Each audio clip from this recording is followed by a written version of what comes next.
Um bom dia a todos os alunos do terceiro ano de Teologia. Nós vamos dar continuidade ao nosso curso de Catequética, lembrando que já realizamos a primeira parte deste curso de Catequética, apresentando a relação que existe entre catequese e revelação. Deus se comunica conosco, depois falamos as fontes da catequese e falamos da catequese e da comunicação. Nestas aulas, nós vamos tratar da catequese no dinamismo da fé. Vamos, sobretudo, focar a nossa atenção sobre o nascimento e desenvolvimento histórico da catequese. Será exatamente uma viagem a partir dos primeiros séculos da Igreja até hoje, como a catequese foi se desenvolvendo. E o segundo capítulo desta parte trata da identidade da catequese. Então, vamos ver o nascimento e o desenvolvimento histórico da catequese. É bom dizer que a catequese é tão antiga como a própria Igreja. As etapas históricas que nós vamos considerar são a época apostólica, o catecumenato primitivo, a Idade Média, o Renascimento, a fase post-tridentina, o movimento catequético europeu, o Concílio Vaticano II e a época atual. Mas eu acredito que seja importante ver também como se desenvolveu a catequese aqui no nosso continente americano. Então, irei falar da primeira evangelização aqui na América Latina, a organização da catequese no tempo colonial e na época da independência, o crescimento do movimento catequético latino-americano e, enfim, o que as conferências gerais do episcopado latino-americano têm a nos dizer sobre a catequese. Em cada uma dessas etapas, eu vou dar ênfase, sobretudo, à ação catequizadora, aos principais autores, aos tratados, aos catecismos, aos materiais e às experiências catequéticas. E vamos lá. Primeira parte, a catequese na Igreja Apostólica. Tá? Considerando que a comunicação da palavra parte da experiência pré-pascal de Jesus de Nazaré, a segunda referência histórica exemplar e questionadora para toda a catequese é a comunicação da fé na Igreja Apostólica posterior. E os responsáveis pela pregação cristã, os primeiros responsáveis são os 12 apóstolos e outros, como Paulo, Barnabé, Júnia, Andrônico, especialmente os mestres, os doutores, cujo ministério é estimado imediatamente após o dos apóstolos e dos profetas, porque se vocês lerem a primeira carta aos Coríntios, capítulo 12, versículo 28, e Efésios 4:11, vocês percebem, não, que logo após o ministério dos apóstolos e dos profetas vem aquele dos mestres e dos doutores. E aqui não podemos esquecer aquele casal de discípulos abnegados que foram Priscila e Áquila. E entre os outros mestres, lá do começo da Igreja Apostólica, Ananias. Os destinatários preferenciais são pessoas simples das periferias, como a Galileia, as colônias judaicas que estão espalhadas na Ásia Menor e que foram visitadas, percorridas por Pedro, por Paulo. O conteúdo é o anúncio, ou, como nós iremos falar muitas vezes, o querigma inicial atestado pelos discípulos sobre a morte e a ressurreição de Jesus para o perdão dos pecados, depois ampliado como a história da salvação e a vida de Jesus, com o ensinamento moral do viver em Cristo e com ajuda para integrar-se à comunidade sacramental centrada na Eucaristia. Este núcleo doutrinal privilegia diversos aspectos, conforme o interlocutor, as culturas, as circunstâncias, assim como nós podemos ver nos evangelhos e também nos outros escritos do Novo Testamento, tá? Cada evangelho é dirigido para umas pessoas específicas, num ambiente específico, num contexto específico. Os lugares são variados, onde acontece este primeiro anúncio, acontece na casa, no templo, nas sinagogas. Os canais pelos quais se dá este primeiro anúncio são orais, no começo sobretudo orais e depois escritos, e com gêneros literários diferentes, como as epístolas, mais tarde os evangelhos, ou os Atos dos Apóstolos, o Apocalipse, e podemos ver dentro de todos os livros neotestamentários os hinos, os cânticos, as aclamações de louvor.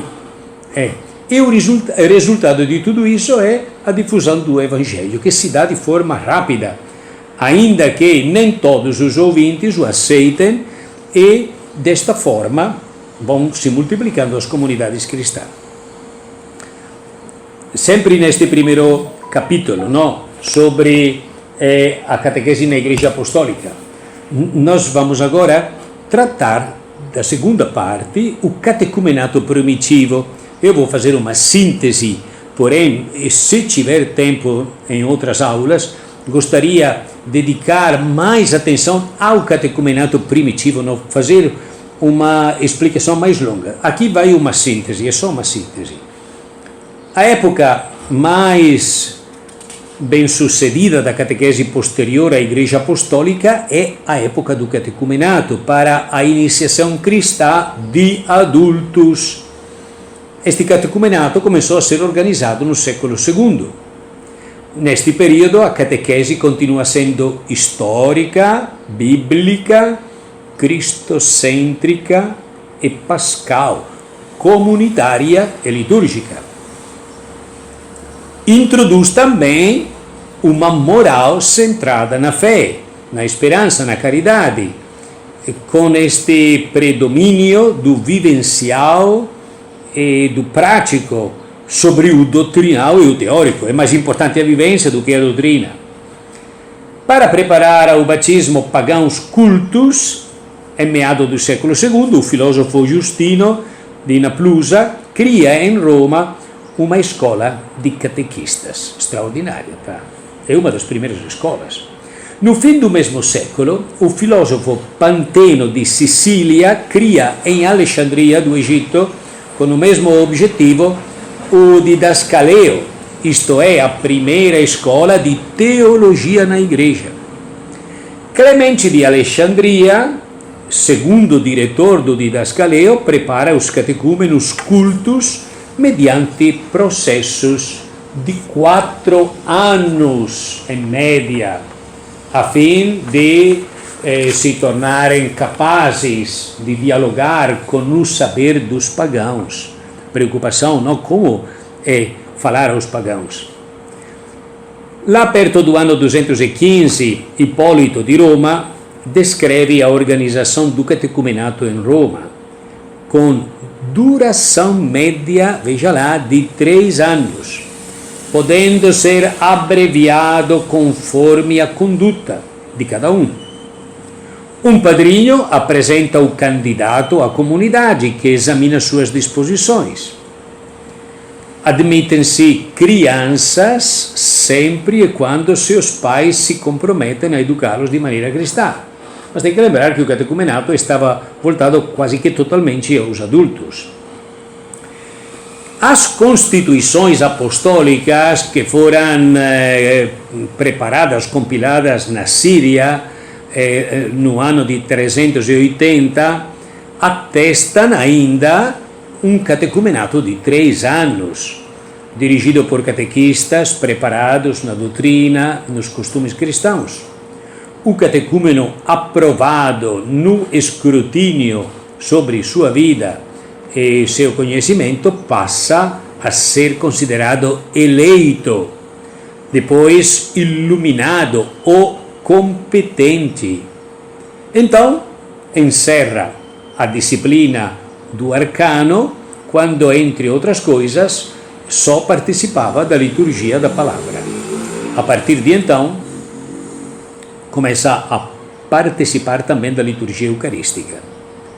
Durante a quaresma, recebe catequese diária e também exorcismos, com imposição das mãos, que o preparam para a sua vida nova de batizado, que vai ser iniciada por ocasião da vigília pascal.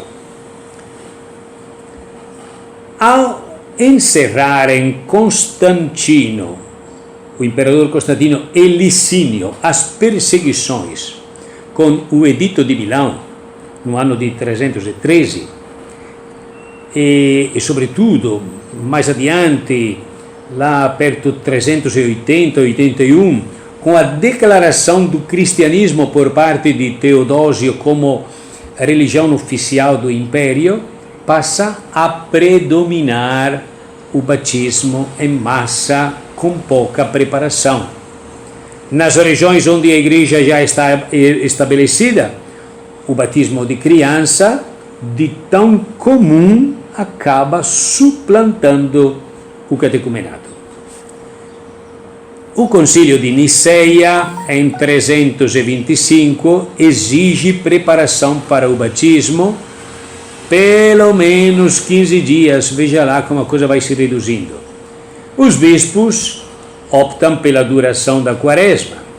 Cirilo de Jerusalém agrega depois da Páscoa uma semana de catequeses mistagógicas, quando ele vai explicando os sinais sacramentais, textos que nós encontramos também na liturgia das horas do tempo da Páscoa.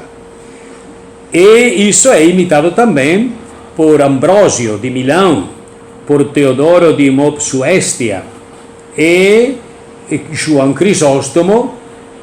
Neste caso, em lugar de mistagogias, ele faz catequeses mais, podemos dizer, parenéticas, mais morais, mais espirituais. Outro grande ator neste catecumenato é Niceta de Remessiana. Este exigia seriedade nos escrutínios e vai também nos oferecendo uma descrição da celebração batismal no tempo das basílicas. O batismo é celebrado num edifício próximo à catedral, chamado batistério, na vigília pascal. Ao sair da água, o neófito coloca vestes brancas para toda a semana da Páscoa, recebe do bispo o batismo e a confirmação, e assim depois entra em procissão na catedral para celebrar a Eucaristia. Agostinho faz duas contribuições à catequese. Um texto extraordinário que seria bom que vocês pudessem conseguir. O De Catechizandis Rudibus, ou podemos traduzir como catequizar principiantes, texto que é do ano 400. E também o Enchiridion a Lourenço. No primeiro texto, aos principiantes, Agostinho explica o método vivencial, histórico, dialogal, formativo, e o conteúdo, a história da salvação, desde a criação até o momento atual em que se participa dos sacramentos. No segundo texto, no Enchiridion, Agostinho responde a Lourenço sobre o conteúdo da vida cristã, expondo em torno da fé, da esperança e da caridade.